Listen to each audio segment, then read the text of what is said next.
Ayah Syakir Raja Alhamdulillah. Tidak adalah ini. Walau nggak walau.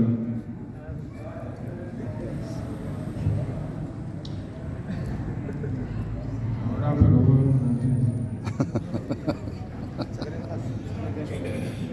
Ayah walau dia pulang ke Ipsi. Ayah. Obbolee sayyaa wanti kun siidhamaa yoo kan gammachuu fayyadu jireenya islaamaa fuula kee hin guurin ibsi nama hundaa gadditee hin dhaabbatin ta'uu bashaasha namaa xiqqoo jettee hin tuffatin tola ooli namaa yoo waan gootu dhabdee wanti kun siif himaa fuuluma kee ibsii tahi gammadaa namaa sadaqaan dirqamaa maallaqa hin barbaaddu nyaachiftee baasuuf qabeenya illee dhabdu. Rabbi waan kennu qofaan sirraa barbaadu.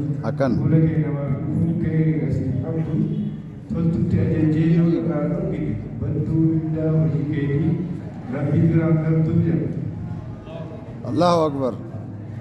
Gammachuu guddisuun barkannaa Rabbiitii yoo inni namaaf hin kennine isaa argattii qabeenya illee dhabdee taatus harkataa namaatii gammachuu qabaannaan aji barbaadu qabeenyaati. Allahu Akbar. Allahu Akbar.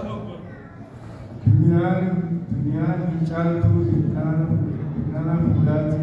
Fuulli namaa eeguun waan hunda fuulli namaa eeguun mataa waan hundaati.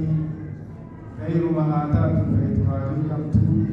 Yeroo ati obboleessa keetii fuula kee ibsitu obboleessa islaamaa yeroo gammachiiftu rabbii kan kee biraa badhaafamuu hin ooltu.